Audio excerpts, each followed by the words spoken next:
अंत है, इसलिए खाओ पियो। अगर खाने के लिए तुम्हारे पास नहीं है, चोरी करके खाओ, मारो पीटो, झूठ बोलो, अत्याचार करो, भ्रष्टाचार में लिप्त हो जाओ, क्योंकि उसका विश्वास पुनरुत्थान पर दृढ़ नहीं है। मृत्यु जीवन का अंत है उसके लिए। लेकिन जो पुनरुत्थान पर विश्वास करता है, उसकी दृष्टि मृत्यु के पार जाती है, मृत्यु के परे जाती है। प्रभु यीशु के पुनरुत्थान के द्वारा ईश्वर ने हमारे लिए एक जीवन का एक नया रास्ता खोला है। अगर आपने ख्याल किया होगा कि जब हम कलीसिया में मृतकों के लिए दफन क्रिया होती है या उनके लिए प्रार्थना होती है, वहां पर एक छोटी सी प्रार्थना है।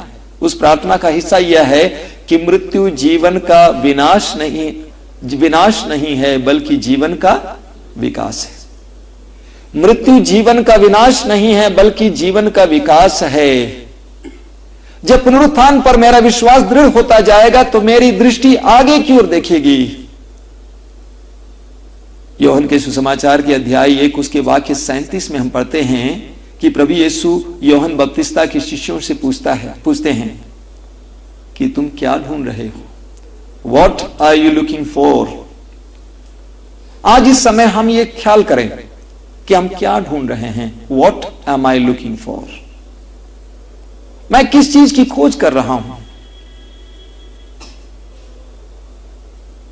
मेरे जीवन का लक्ष्य क्या है? मेरे जीवन का लक्ष्य कब्रिस्तान तो नहीं हो सकता है।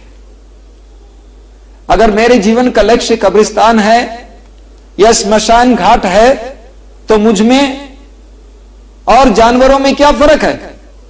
कोई फर्क नहीं है। मेरे जीवन का लक्ष्य मृत्यु नहीं हो सकती है, मेरे जीवन का लक्ष्य कब्रिस्तान नहीं हो सकती है। प्रभु यीशु के पुनरुत्थान के द्वारा पिता ईश्वर ने हमें सिखाया है कि हम ऊपर की चीजें खोजें। अब क्या होगा? जब पुनरुत्थान पर मेरा विश्वास दृढ़ होता जाएगा, तब मैं दूसरों के साथ चलूंगा, मिलके चलूंगा। लंगड़े, लूले, अंधे सभी हाथ थामो, एक दूसरे का सहारा देकर चलो हम उस पार चलें। Hallelujah, hallelujah, hallelujah, hallelujah. दोनों हाथ खुला रखिए, आंखें बंद रखिए, समय प्रार्थना कीजिए। ए प्रभु यीशु, तू अपने पुनरुत्थान के द्वारा मेरी दृष्टि को और सूक्ष्म बना दे, मेरे जीवन के लक्ष्य को और ज्यादा आशामय बना दे। प्रभु यीशु, मुझे कृपा दे कि मैं ऊपर की चीजों की खोज करूं। मेरी मृत्यु मेरे जीवन का अंत नहीं है, इस पर विश्वास करने के लिए मुझे कृपा दीजिए। आंखें खोलिए। जब पुनरुत्थान पर मेरा विश्वास मजबूत हो जाता है, एक और बात मेरे साथ घटती है। वो बात क्या है? रोमी अध्याय 8 वाक्य 18। रोमियों का पत्र अध्याय 8 वाक्य 18। संत पौलुस कहता है, मैं समझता हूं कि हम में जो महिमा प्रकट होने को है, उसकी तुलना में इस समय का दुख नगण्य है। संत पौलुस कहता है, जो महिमा हमें प्रकट होने को है, उसकी तुलना में इस दुनिया का दुख नगण्य है।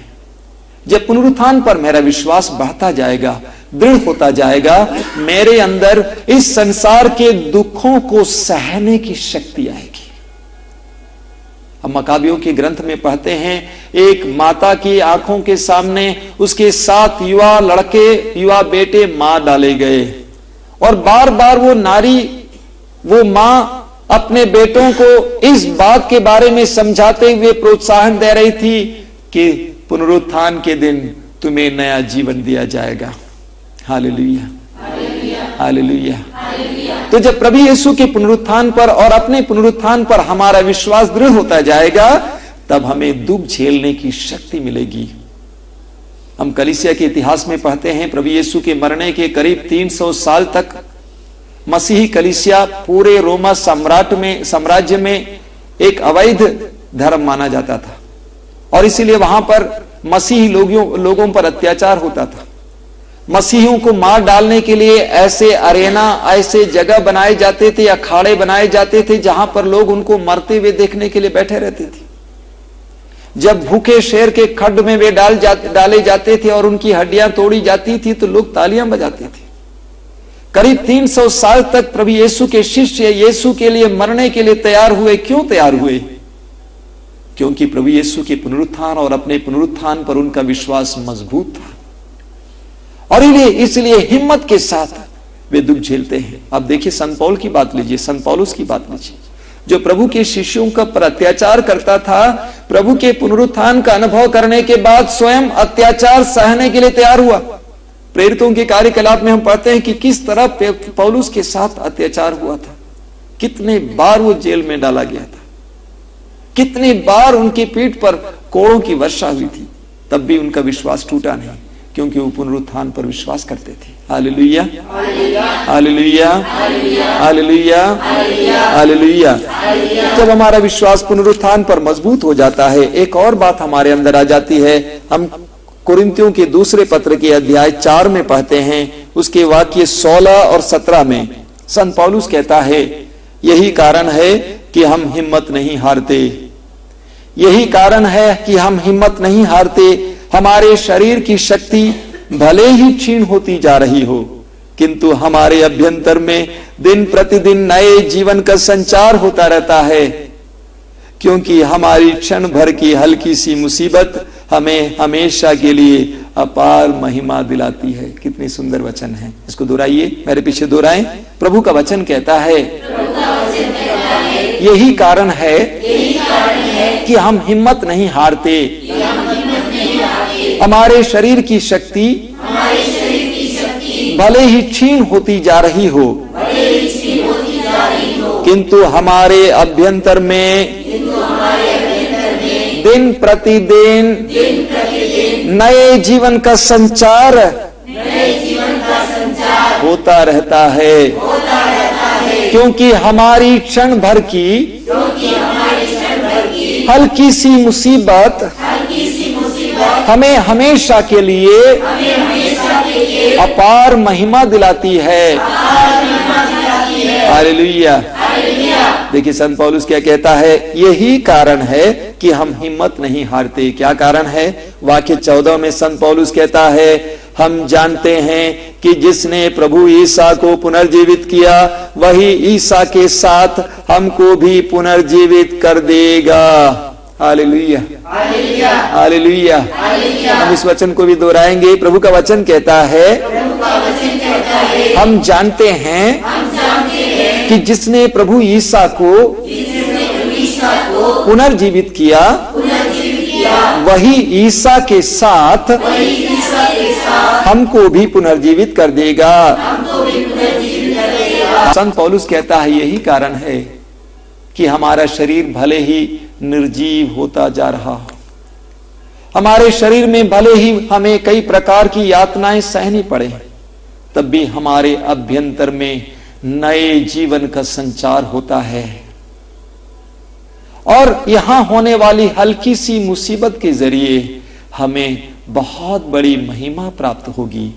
तो पहले हमने देखा, संत पौलुस कहता है, पुनरुत्थान पर विश्वास होने से हम दुखों को खुशी के साथ सहन कर पाते हैं। अभी संत पौलुस कहता है, पुनरुत्थान पर हमारा विश्वास दुखों को खुशी से ग्रहण करने और उसके द्वारा महिमा पाने के लिए हमें प्रेरित कर देता है।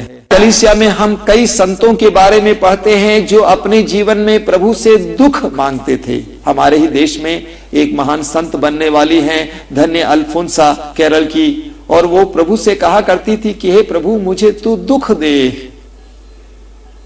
एक महान संत हैं, गैब्रियल ब्रदर्स संस्था के संस्थापक, उनका कहना है कि अगर प्रभु यीशु के भक्त दुख का अर्थ, असली अर्थ समझ जाते, तो वे दुख को पाने के लिए कोसों दूर चलने को तैयार होते। प्रभु यीशु ने शिष्यों से कहा जो एमाउस गांव की ओर जा रहे थे, रे निर्बुद्धियों, क्या ये जरूरी नहीं था कि मसीह को दुख भोगना होगा और महिमा में प्रवेश करना होगा?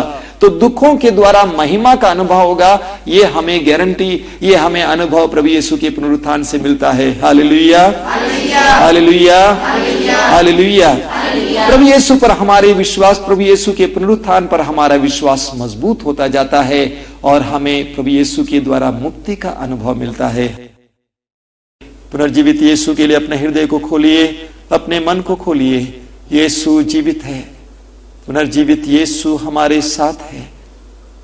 जिस तरह बंद कमरे में पुनर्जीवित यीशु प्रवेश किए, आपके बंद हृदय में प्रभु यीशु को प्रवेश करने दीजिए। आपके बंद परिवार में प्रभु यीशु को प्रवेश करने दीजिए। यीशु जीता है, वो हमारा प्रभु है। संत पौलुस रोमियो के पत्र के अध्याय 10 वाक्य 9 में कहता है, यदि आप मुख से स्वीकार करते हैं कि यीशु प्रभु हैं और हृदय से विश्वास करते हैं कि पिता ईश्वर ने उसे मृतकों में से जिलाया है, आपको मुक्ति मिलेगी। ये मुक्ति का समय है। आजा मेरे प्रभु, मेरे दिल में, मेरे तन में आजा प्रभु। आजा मेरे प्रभु,